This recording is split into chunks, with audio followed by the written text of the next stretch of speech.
विवाद से लेकर विध्वंस, निर्माण और उद्घाटन तक, जानिए श्री राम जन्मभूमि अयोध्या का इतिहास। इतिहासकारों के अनुसार कौशल प्रदेश की प्राचीन राजधानी अवध को कालांतर में अयोध्या और बौद्धकाल में साकेत कहा जाने लगा। अयोध्या मूल रूप से मंदिरों का शहर था। हालांकि यहाँ आज भी हिंदू, बौद्ध एवं जैन धर्म से जुड़े मंदिरों के अवशेष देखे जा सकते हैं।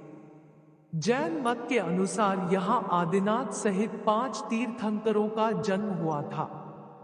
बौद्ध मत के अनुसार यहाँ भगवान बुद्ध ने कुछ माह विहार किया था। अयोध्या को भगवान श्री राम के पूर्वज विवस्वान सूर्य के पुत्र वैवस्वत मनु ने बसाया था। तभी से इस नगरी पर सूर्यवंशी राजाओं का राज महाभारत काल तक रहा। यहीं पर प्रभु श्री राम का दशरथ के महल में जन्म हुआ था। महर्षि वाल्मीकि ने भी रामायण में जन्मभूमि की शोभा एवं महत्ता की तुलना दूसरे इंद्रलोक से की है। धन धान्य व रत्नों से भरी हुई अयोध्या नगरी की अतुलनीय छटा एवं गगनचुंबी इमारतों के अयोध्या नगरी में होने का वर्णन भी वाल्मीकि रामायण में मिलता है। कहते हैं कि भगवान श्री राम के जल समाधि लेने के पश्चात अयोध्या कुछ काल के लिए उजाड़ सी हो गई थी, लेकिन उनकी जन्मभूमि पर बना महल वैसे का वैसा ही था। भगवान श्री राम के पुत्र कुश ने एक बार पुनः राजधानी अयोध्या का पुनर्निर्माण कराया। इस निर्माण के बाद सूर्यवंश की अगली 44 पीढ़ियों तक इसका अस्तित्व आखिरी राजा महाराजा बृहद्बल तक अपने चरम पर रहा। कौशलराज बृहद्बल की मृत्यु महाभारत युद्ध में अभिमन्यु के हाथों हुई थी। महाभारत के युद्ध के बाद अयोध्या उजड़सी हो गई, मगर श्री राम जन्मभूमि का अस्तित्व फिर भी बना रहा। इसके बाद यह उल्लेख मिलता है कि ईसा के लगभग 100 वर्ष पूर्व उज्जैन के चक्रवर्ती सम्राट विक्रमादित्य एक दिन आखेट करते करते अयोध्या पहुंच गए। थकान होने के कारण अयोध्या में सरयू नदी के किनारे एक आम के वृक्ष के नीचे वे अपनी सेना सहित आराम करने लगे। उस समय यहाँ घना जंगल हो चला था। कोई बसावट भी यहाँ नहीं थी। महाराज विक्रमादित्य को इस भूमि में कुछ चमत्कार दिखाई देने लगे। तब उन्होंने खोज आरंभ की और पास के योगी व संतों की कृपा से उन्हें ज्ञात हुआ कि यह श्री राम की अवध भूमि है। उन संतों के निर्देश से सम्राट ने यहाँ एक भव्य मंदिर के साथ ही कूप, सरोवर, महल आदि बनवाए। कहते हैं कि उन्होंने श्री राम जन्मभूमि पर काले रंग के कसौटी पत्थर वाले 84 स्तंभों पर विशाल मंदिर का निर्माण करवाया था। इस मंदिर की भव्यता देखते ही बनती थी। विक्रमादित्य के बाद के राजाओं ने समय समय पर इस मंदिर की देखरेख की। श्री राम जन्मभूमि देश के सबसे लंबे केस में एक है, लेकिन 5 अगस्त 2020 का दिन सुनहरे अक्षरों में दर्ज हो गया। 1528 से 2020 तक अयोध्या के पूरे 492 सालों के इतिहास में कई मोड़ आए। अवध नगरी अयोध्या मूल रूप से मंदिरों का शहर रहा है। कहा जाता है कि अयोध्या नगरी को भगवान श्री राम के पूर्वज विवस्वान सूर्य पुत्र वैवस्वत मनु द्वारा बसाया गया था। इसलिए अयोध्या नगरी में सूर्यवंशी राजाओं का राज महाभारत काल तक रहा। अयोध्या नगरी के दशरथ महल में ही प्रभु श्री राम का जन्म हुआ। धन्य धान्य और रत्नाभूषणों से भरी इस नगरी की अतुलनीय छटा और खूबसूरत इमारतों का वर्णन वाल्मीकि रामायण में भी मिलता है। इसलिए तो महर्षि वाल्मीकि ने रामायण में अयोध्या नगरी की शोभा की तुलना करते हुए इसे दूसरा इंद्रलोक कहा। लेकिन भगवान श्री राम के जल समाधि लेने के बाद अयोध्या कुछ समय के लिए उजाड़ हो गई थी। कहा जाता है कि राम जी के पुत्र कुश ने फिर से अयोध्या का पुनर्निर्माण कराया और इसके बाद सूर्यवंश की अगली 44 पीढ़ियों तक इसका अस्तित्व चरम पर रहा। इसके बाद महाभारत काल में हुए युद्ध के बाद भी अयोध्या फिर से उजाड़ हो गई। पौराणिक कथा कहानियों के अनुसार प्राचीन काल में भगवान श्री राम के जल समाधि लेने के बाद और महाभारत युद्ध के बाद अयोध्या के उजाड़ होने और फिर से बसने का वर्णन मिलता है। लेकिन श्री राम जन्मभूमि अयोध्या और यहाँ बने श्री राम मंदिर को एक नहीं बल्कि कई बार आक्रमणों का सामना करना पड़ा। अयोध्या को नष्ट करने के लिए मुगलों द्वारा कई अभियान भी चलाए गए। मंदिर में बाबरी ढांचा खड़ा किया, भव्य मंदिर तोड़ मस्जिद बनवाए गए, लेकिन प्रभु श्री राम की जन्मभूमि कभी नष्ट न हो सकी। वैसे तो अयोध्या नगरी का इतिहास त्रेतायुग से भी पुराना है, लेकिन आपको बताएंगे अयोध्या नगरी में विवाद से लेकर विध्वंस, निर्माण और उद्घाटन तक श्री राम जन्मभूमि अयोध्या के करीब 500 सालों के बारे में। श्री राम जन्मभूमि अयोध्या का इतिहास। अयोध्या राम जन्मभूमि देश के सबसे लंबे चलने वाले केस में एक है। राम जन्मभूमि का इतिहास बहुत पुराना है।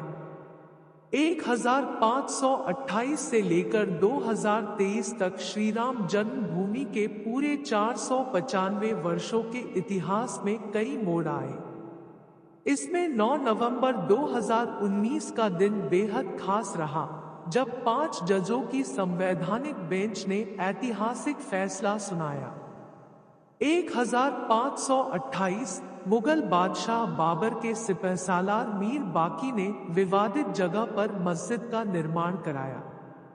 इस स्थान को लेकर हिंदू समुदाय के लोगों द्वारा यह दावा किया कि यहाँ भगवान राम की जन्मभूमि है और इस स्थान पर एक प्राचीन मंदिर भी था। हिंदू पक्ष के लोगों ने मस्जिद में बने 3 गुंबदों में एक गुंबद के नीचे भगवान श्री राम का जन्म स्थान बताया। 1853 से 1949 तक श्री राम जन्मभूमि पर जहां मस्जिद का निर्माण किया गया, वहां के आसपास के कई स्थानों पर पहली बार 1853 में दंगे हुए। इसके बाद 1859 में अंग्रेजी प्रशासन ने विवादित स्थान के पास बाड़ लगा दी और मुसलमानों को ढांचे के अंदर, वहीं हिंदुओं को बाहर चबूतरे के पास पूजा करने की इजाजत दे दी।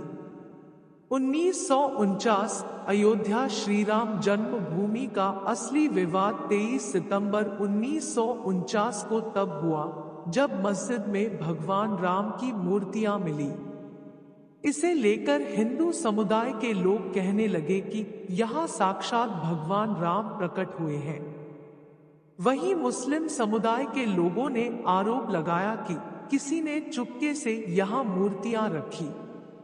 ऐसे में यूपी सरकार ने तुरंत मूर्तियों को वहां से हटाने के आदेश दिए, लेकिन जिला मजिस्ट्रेट के नायर ने धार्मिक भावना को ठेस पहुंचने और दंगा भड़कने के डर से इस आदेश में असमर्थता जताई। इस तरह से सरकार द्वारा इसे विवादित ढांचा मानकर ताला लगा दिया गया। 1950 फैजाबाद के सिविल कोर्ट में 2 अर्जी दाखिल हुई। इसमें एक तो विवादित भूमि पर रामलला की पूजा की इजाजत और दूसरी मूर्ति रखे जाने की इजाजत पर थी। 1961 यूपी सुन्नी वक्फ बोर्ड ने एक अर्जी दाखिल की और विवादित भूमि पर पोजीशन और मूर्तियों को हटाने की मांग की। 1984 1 फरवरी 1986 में यूसी पांडे की याचिका पर फैजाबाद के जिला जज के पांडे ने हिंदुओं को पूजा करने की इजाजत दे दी और ढांचे पर लगे ताले को हटाने का आदेश दिया। 1992 यह दंगा ऐतिहासिक रहा। 6 दिसंबर 1992 को वीएचपी और शिवसेना समेत कई हिंदू संगठन के लाखों कार्यकर्ताओं ने विवादित ढांचे को गिरा दिया।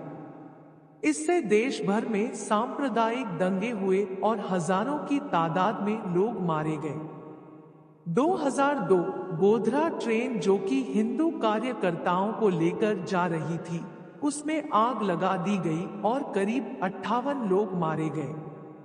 इसे लेकर गुजरात में भी दंगे की आग भड़क गई और 2000 से अधिक लोग इस दंगे में मारे गए।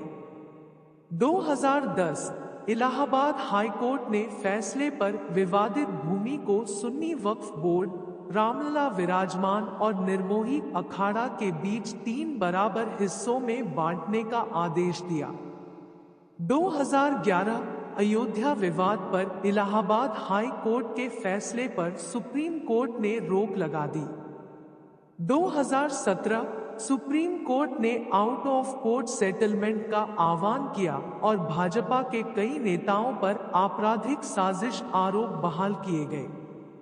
2019 8 मार्च 2019 को सुप्रीम कोर्ट ने मामले को मध्यस्थता के लिए भेजा और 8 सप्ताह के भीतर कार्यवाही को खत्म करने के आदेश दिए। इसके बाद 1 अगस्त को मध्यस्थता पैनल ने रिपोर्ट पेश की और 2 अगस्त को सुप्रीम कोर्ट मध्यस्थता पैनल मामले में समाधान निकालने में कामयाब नहीं रहे।